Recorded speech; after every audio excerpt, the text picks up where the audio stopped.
Irene, Feit, and now... But you don't look at all.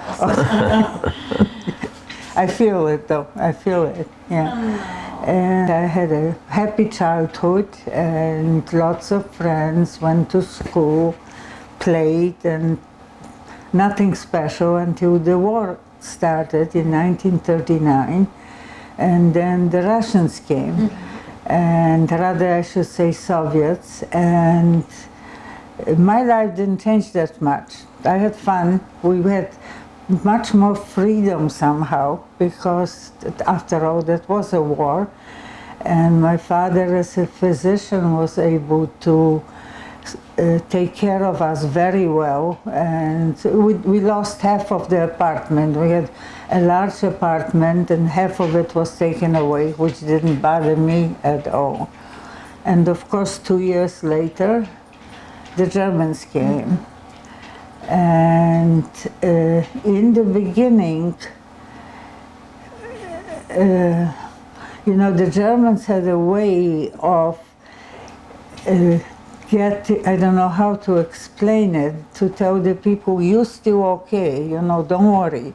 It's the other people, you don't have to worry. And somehow just people like to believe, I guess, that this is okay. And, you know, I was quite young, I was a teenager, and I imagine how horrific that was for my parents, much more than for me. And so we have lost the apartment, of course, and moved, and we were still okay. My father was still able to take care of us, and my father as a physician was, no, let me go back.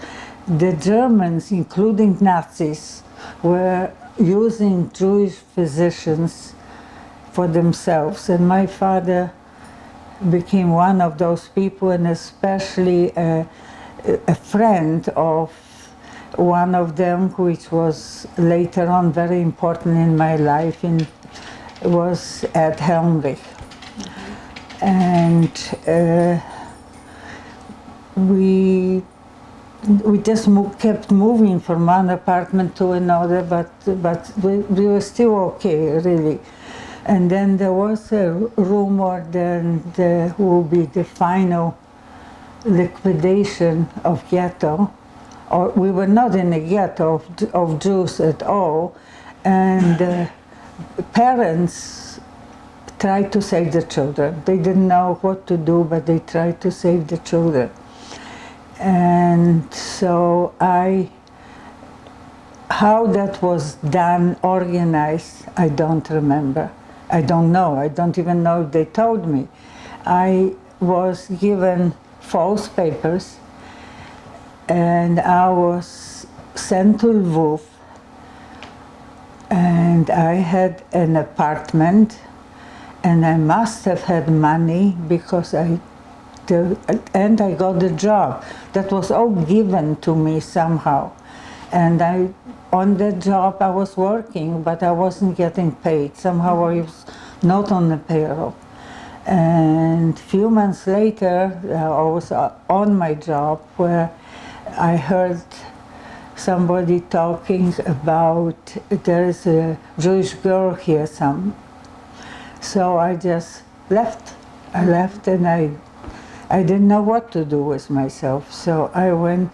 I thought the only way I don't remember my thinking at all from that time, but I know that I decided I will not go back to Drohobych, because we lived there all our lives, and I figure if I get to Drohobych, somebody is going to recognize me, and that will be the end.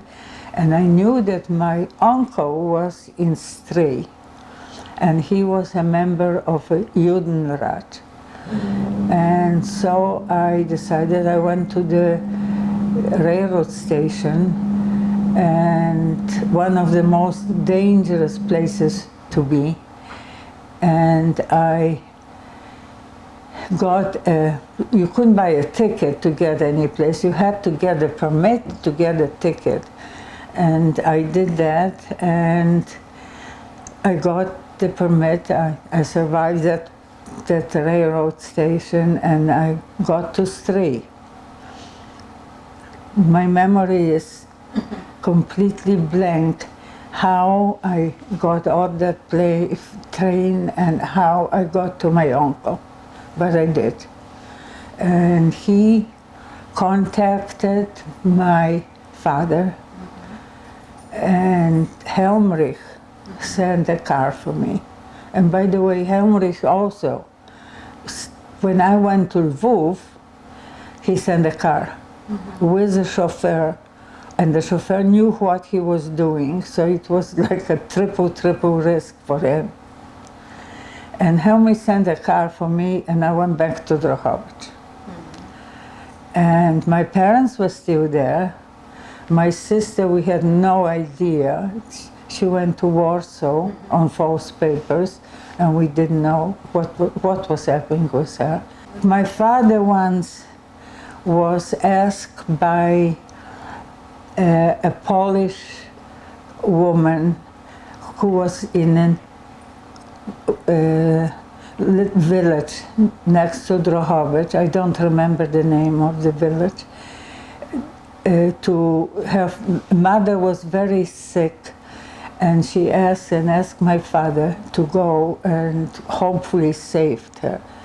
And of course this was not permissible and anything. My father went though. And the same people came to my parents. Anyhow, I spent 14 months there in their attics. The place was, there were no bathroom facilities, so the daughter of those people, took care of my needs, and they had few books that I could read. I read that. I learned how to knit, and I was knitting some things that they were able to sell. And they were just remarkable people. And then after the Russians came back, how I got back to Drohobych, I don't remember.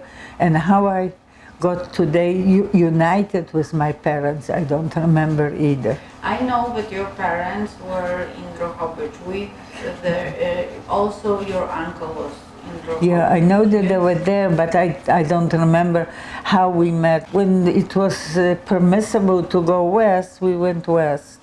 We went to Gliwice and know how it was over there. You went to some kind of an office where they gave you a key and said, this is the address, this is your apartment. Got kind of smuggled into the American zone of Germany, and there I waited and in a DP camp. And finally we got a visa to come to the United States. Came to the United States in 1949. Wow. Came to New York, and I learned bookkeeping, and I got a job, and I was just supporting myself and living in New York. And after a few years I met Michael, and we got married. We have two daughters, two wonderful daughters, and the girls were born in Boston, where we were for a while. But then when they were 7 and 9, we moved to Chicago and have been here ever since. And I had a good life once it started.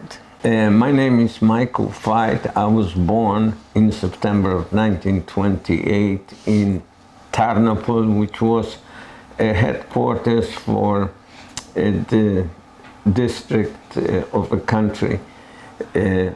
My father was a physician, and he was in public health. He was in charge of the medical section of the Ministry of Health, Labor and Welfare. The life was very nice until 1939, my fascination was soccer. That was the thing I really liked. My father was in Austrian army during World War I. That was at that time part of Austro-Hungarian Empire. Now, when he was in medical school, was 1917 he graduated from the medical school, and at that time he was put into the Austrian army, and he had a chance to switch to the Polish army because Austria was, like Poland, were fighting communist Russia at that time. So anyway, the life was good. However, my father was never released from active reserves because the military wanted to keep him, but the third time the ministry of his requested that he be transferred, they had to release him, and he became a county physician for Tarnopol County. And he progressed in this unit, so then later he was in charge of the whole region, which in Polish is województwo. And he had to report to duty in 48 hours. We lived, our family consisted of my mother, my sister, and my father and I. And as soon as the war started in September, he had to report to the hospital, General Army Hospital, where he was in charge of communicable diseases. And we stayed there. The Russians at that time did, I think it was Ribbentrop and Molotov met, and they partitioned Poland into two parts. And Russia, or Soviet Union at that time, got the eastern part of the Poland. Now the first thing they did, they took part of our, we were on the second floor of a bank building, Ukrainian bank had building there. And we were on the second floor there, and the first thing, they took part of the apartment, and there were a couple of NKVD, which now I think is GPU, commissioned that for their use. And they also, those two officers wanted to get a walnut table from my mother, and she says, I'll sell it to you, but I won't give it to you, and they got very mad. The hospital at that time went to Hungary. What was happening that, and they were coming through this Tarnopol region, and they were going to Hungary or Romania. And Hungary was an ally of Germany. Romania just gave asylum to the Polish people, both a lot of civilian officials and military units went that way, and they could take a ship and go to France, and from France to England.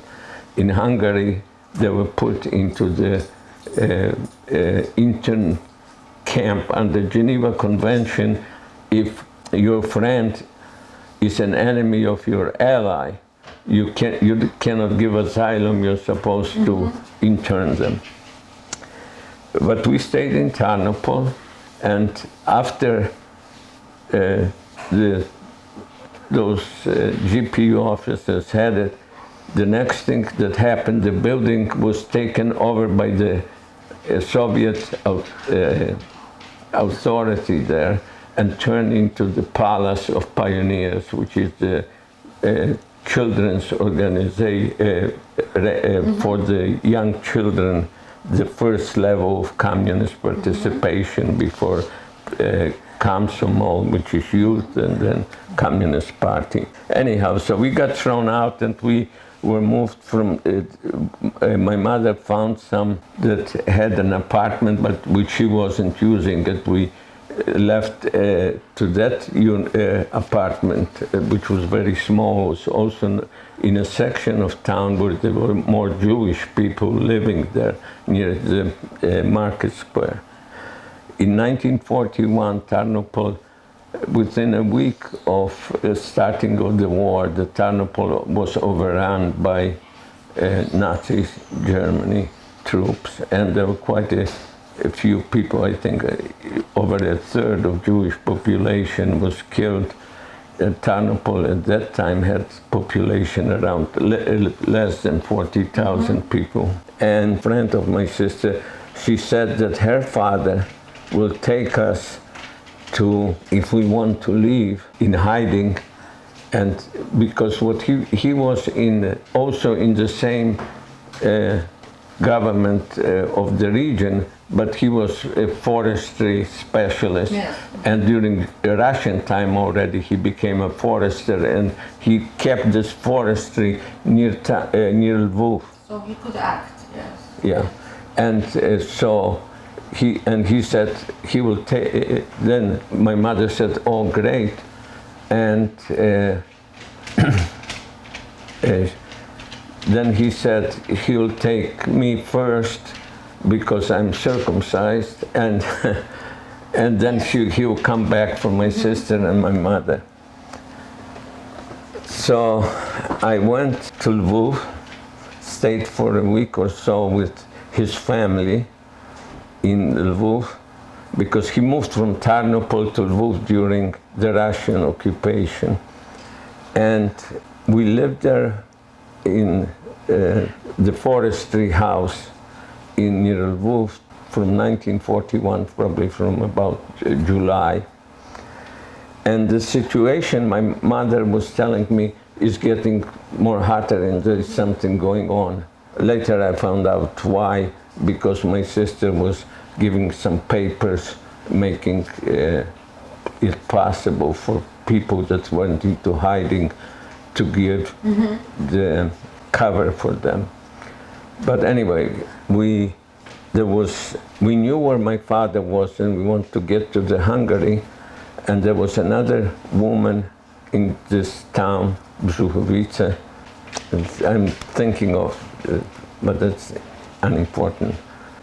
Anyhow, so my mother's brother, who was a lawyer in Lviv, told my mother that he knows a man who can arrange the passage, illegal passage to Hungary.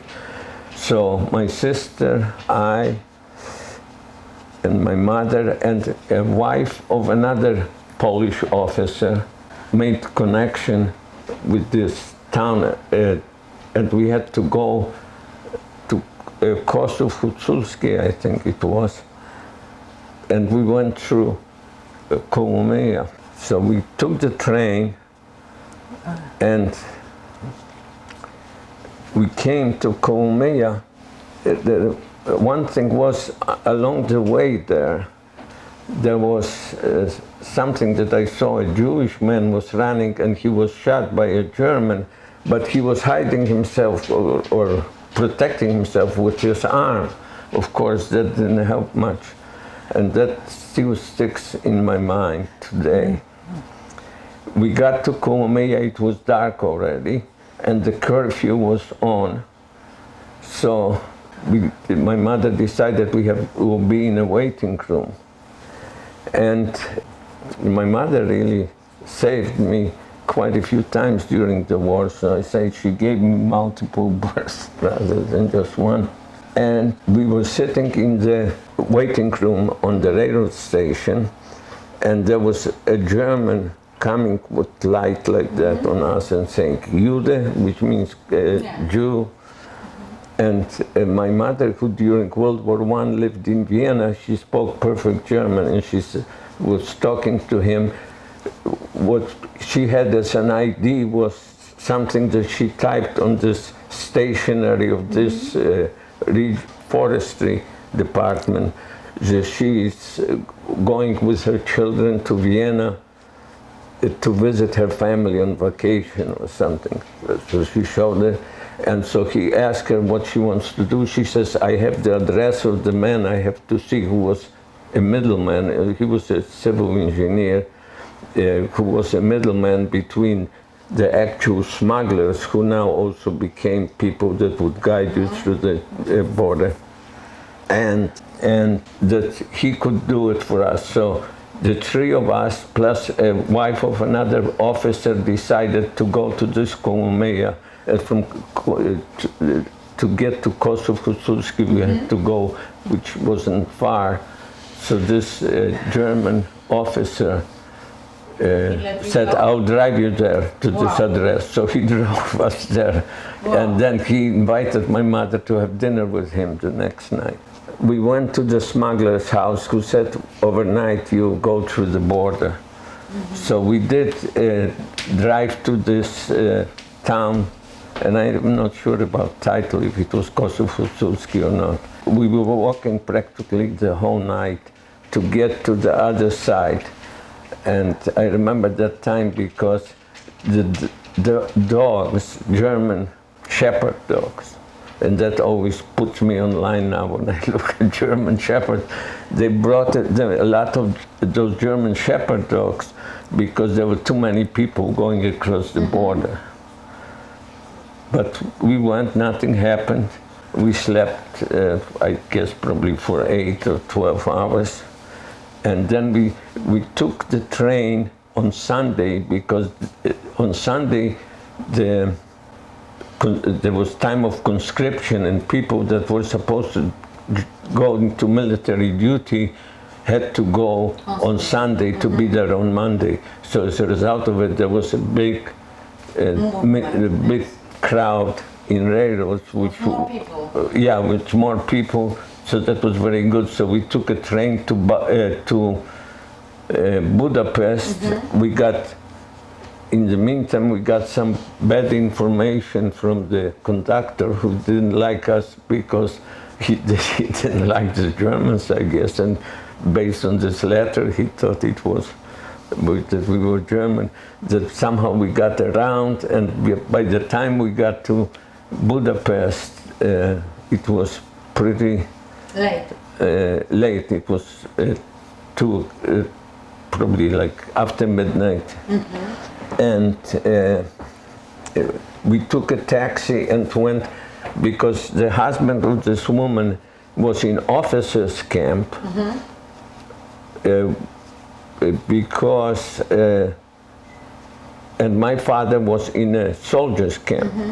We drove there, we were very well received, and the Hungarian commander of that camp was called up, the camp where my father was, and they made arrangement that we'll go there in a day or so, because it was in a suburb of Budapest, about probably, I don't know how many miles, but it wasn't long, probably a little bit like 2 hours or less of going by horse and buggy.